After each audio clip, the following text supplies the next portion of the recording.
那本来给咱们罗了呀，咱们的这是来进的学音，我都是国长跟做音。但你年冬你是制度给到你别菜，你是正业，这是你们当罗啥给吃不安的。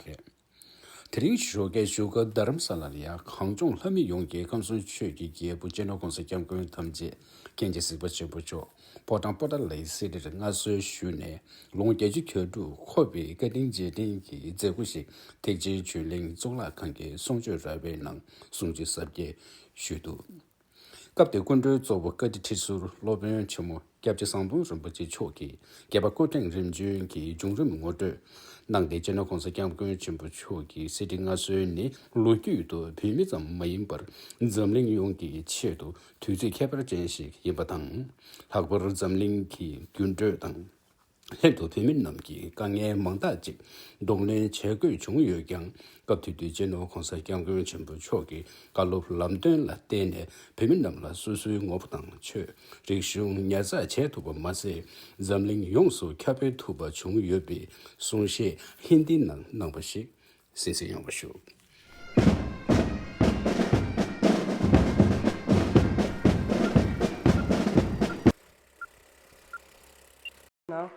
DJ la kundin zo kalun tisu lobyan chempo gyabje samdang rumche chone sungshe naruna shuyi.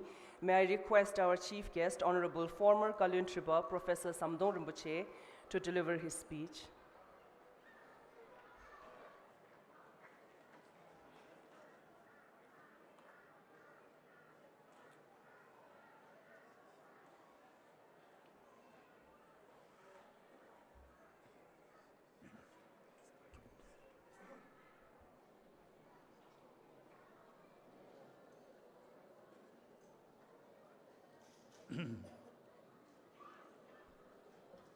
Namo Ratnatraya, Namo Avalokiteshware.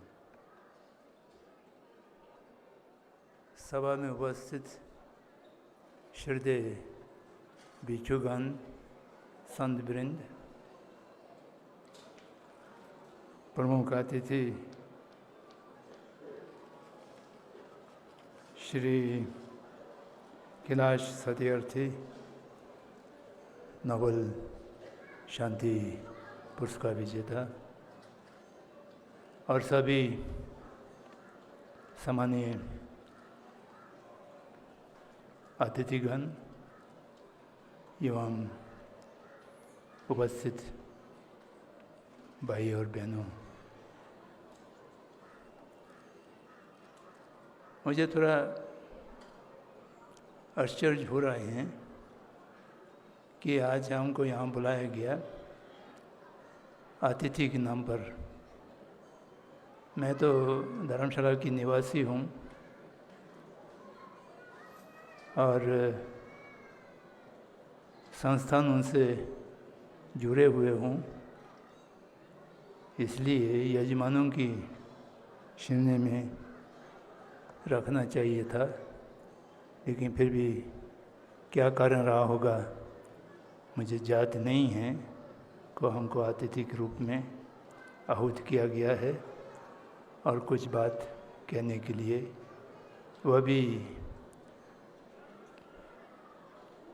कुछ अतिथियों की जानकारी के लिए हिंदी भाषा में निवेदन करने का निर्देश मिला है।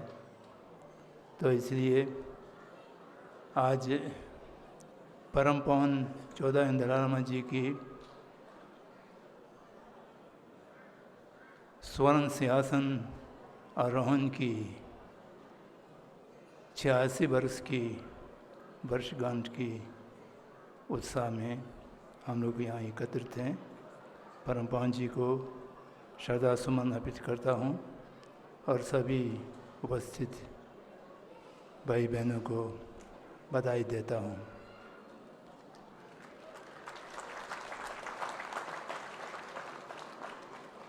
दलाई लामा की परंपरा 14वीं शती में प्रारंभ हुआ और तीसरे दलाई लामा गिंदुन जात्सो जो सुनम जात्सो जो 16वीं शती में अपर जन्म लिया, उनको खोजा गया। प्रत्यक्ष अनुमान प्रमाणों की माध्यम से दूसरा दलाई लामा गिनती जासू की अपर जन्म या अवतार के रूप में पहचान करने के पश्चात उनको गदम फोटांग की सिंहासन पर आरोहण किया गया था। तब से लेकर 14वें दलाई लामा तक इस परंपरा का निर्वाह करते रहे। जैसा विदित है कि आज से 84 वर्ष पहले 14वें दलाई लामा जी का सिंहासन आरोहण हुआ। एक ऐतिहासिक घटना रहा, क्योंकि 14वें दलाई लामा जी की जीवन काल में जितना संपूर्ण विश्व में अनेक परिवर्तन होने के साथ साथ तिब्बती लोगों के जीवन में अभूतपूर्व परिवर्तनों की सामना करना पड़ा। जिस समय जिस प्रकार की मार्गदर्शन और नेतृत्व 14वें दलाई लामा जी ने दिया है वह अभूतपूर्व हैं और अतुलनीय भी हैं, जिसके कारण आज भी सभी परिस्थितियों को सामना करते हुए भी तिब्बत की अपना पहचान, सांस्कृतिक परंपरा, धार्मिक परंपरा न केवल अक्षुण्ण रूप से हम सुरक्षित रख पाए हैं, अपितु तो संपूर्ण विश्व की सामने प्रस्तुत करने में सक्षम हुआ है। इसलिए मैं आज इस अवसर पर परम पूज्य 14वें दलाई लामा जी की प्रति अपना आभार प्रकट करता हूँ और उनकी रेंज को स्मरण करता हूँ। जैसा सिक्चुन जी ने अभी आपको बताया कि परम पूज्य जी की अपने विशेष कार्यों में से सर्वदमन संभाव की भावना को वृद्धि करना और पर्यावरण की संरक्षण करने की दो कार्य के लिए आज के यह अवसर समर्पित किया गया है और जिसके विषय में बात करना चाहिए, ऐसा कहा गया। सर्वदमन संभाव प्राचीन भारतीय संस्कृति में अभिन्न रूप से रहे हैं और एक उदाहरण के रूप में संपूर्ण विश्व को मार्गदर्शन करता रहा है। लेकिन कुछ समय पिछले 400-500 वर्षों की माध्यम में जो साइंस और तकनीक का वृद्धि बहुत अधिक होने के समय में धर्मों का क्षय हुआ और धर्म के नाम और संस्था मात्र रह गए, जिससे धर्म एक संभव की विषय से हट करके संघर्ष के विषय बनते गए। क्योंकि मेरा स्वर्गीय मित्र पनिरकाच जी बार बार कहा करते थे कि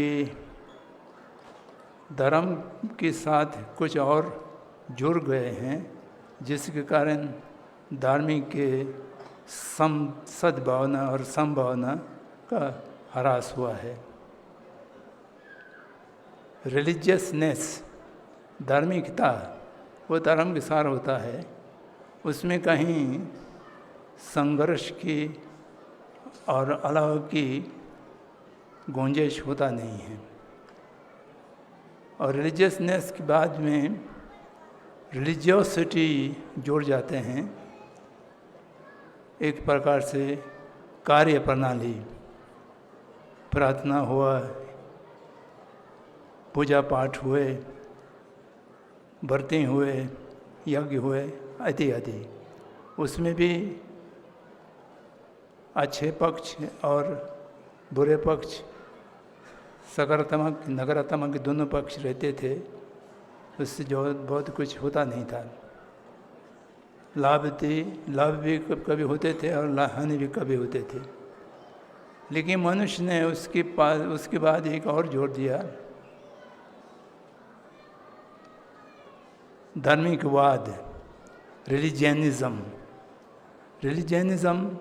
रिलीजन से, धर्म से कोई लेना देना रहता नहीं है। वो धर्म की पूर्व अहम जोड़ देते हैं, मेरे धर्म या अनेक धर्म। धर्म को आत्मधारणा के साथ, अहंकार के साथ बांट देते हैं, तो वहाँ धर्म नहीं रह जाते हैं, अधर्म की बात समय आ जाते हैं। तो इसलिए जहाँ धर्मवाद, रिलीजियनिज्म ने धर्म को कब्जा कर लिया है, वहाँ धर्म जो है मनुष्य को विभाजित करने की और संघर्ष में लाने की एक कारण बना। उस कारण से हमको कैसा उभरना चाहिए? सर्वधर्म समभाव, सभी धर्मों के प्रति श्रद्धा रखना और अपने धर्म की साधना करना, ये दोनों अगर मनुष्य के जीवन में उतर जाए तो धर्म के माध्यम से मानव में बंटवारे की संभावना हम समाप्त कर सकेंगे। लेकिन उसके प्रति कैसा हमको प्रयास करना चाहिए, ये परमात्मा जी की निर्देशों को, उपदेशों को स्मरण करना होगा। और धर्म जो एक वस्तु की जान है, धर्म एक दर्शन है, धर्म एक साइंस भी हैं।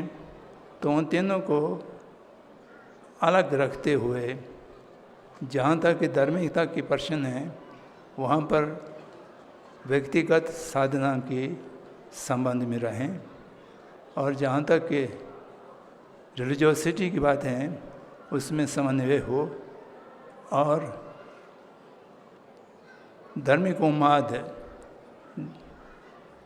धर्मवाद, रिलीजियनिज्म को अपने जीवन से दूर कर दिया जाए। लेकिन इस कार्य में अभी संपूर्ण जगत में एक मान्यता बना दिया गया है, एक भाषा भी बन गया है। जितना भी अंतर विरोध होने पर भी लोगों को उसको स्वीकार करने में दिक्कत नहीं लगता है। मुझे कभी कभी बहुत आश्चर्य होता है। कहता है कि धार्मिक असहिष्णुता, रिलीजियस इंटॉलरेंस, ये शब्द यूनाइटेड नेशन से लेकर के हर जगह एक प्रचलित उपयोग में करने वाले शब्द हैं। जहाँ असहिष्णुता होंगे, जहाँ इंटॉलरेंस होंगे, वो कैसा धर्म हो सकता है? जहाँ पर धर्म के उपस्थित होंगे तो वहाँ पर इंटॉलरेंस, असहिष्णुता कैसे हो सकता है? ये दोनों असंभव चीज़ हैं। लेकिन उसको संभव मान लिया है और उसको मान करके एक गलत धारणा के साथ चल रहा है, जिसके कारण धर्म के नाम को घसीट करके मनुष्य को विभाजित और संघर्ष करने में जुड़ा रहे हैं। इसको हमें समझना होगा और लोगों को समझाना होगा। उसी प्रकार के दूसरा शब्द कहना है धार्मिक सहिष्णुता, रिलीजियस टॉलरेंस। धर्म या रिलीजन टॉलरेट करने की वस्तु नहीं है, रिस्पेक्ट करने की, श्रद्धा उत्पन्न करने की वस्तु हैं। उसको सह करने की या टॉलरेट करने की बात से जोड़ दिया जाए तो वो एक बिल्कुल बुनियादी असत्य धारणा है। ये दोनों असत्य धारणाओं से हम कैसा उठें, इसके लिए पश्चिम भारतीय विद्या को हमको फिर से देखना होगा, जिसके लिए भारत की प्राचीन विद्या में लगे हुए लोग हैं और सही धर्म अनुयायी लोग हैं, वो परम पावन दलाई लामा जी को सहयोग दे सकते हैं। हम इस जगत में, जैसा गांधी जी ने एक बार शब्द हमको दिया है, सर्वधर्म संभव की मनोवृत्ति हमें लाने की हर संभव प्रयास करना होगा, जिसमें सभी यहाँ पर उपस्थित धर्म की आचार्य जी के लोग पधारे हैं और सभी लोग इसको सहयोग देंगे, ऐसा मुझे लगता है। जहाँ तक पर्यावरण की बात है, मैं निराशावादी हूँ। पर्यावरण संरक्षण जब तक नहीं होगा तब तक मनुष्य समय की आजीविका को अपनाना नहीं गे। समय का आजीविका वो है, जितना आवश्यकता है उतना उत्पादन करें, जितना आवश्यकता है उतना उपयोग करें। ये बात आने वाले 100-200 साल के अंदर मनुष्य में इस भावना को उत्पन्न कर सकेंगे, ऐसा मुझे तो आशा नहीं है। लेकिन परम पावन जी हमेशा कहते हैं कि कभी आशा मत छोड़िए, निराशावादी मत बनिए, चाहे हो सके या नहीं हो सके, हमें प्रयास करना चाहिए। इस बात से प्रेरणा ले करके मैं सबसे निवेदन करता हूँ कि अपने जीवन शैली को पर्यावरण के विरोध में ना बने।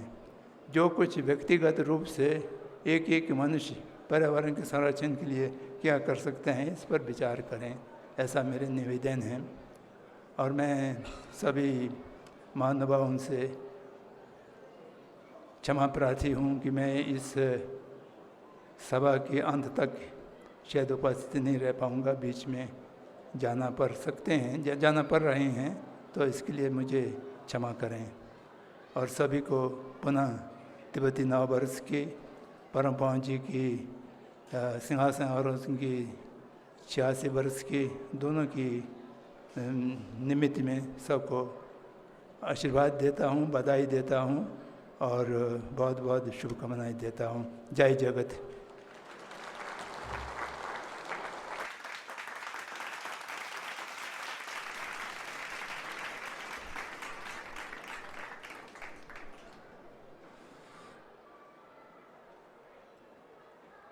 तुझे ना रुचे दिजेला छेदु कुंड्रें थु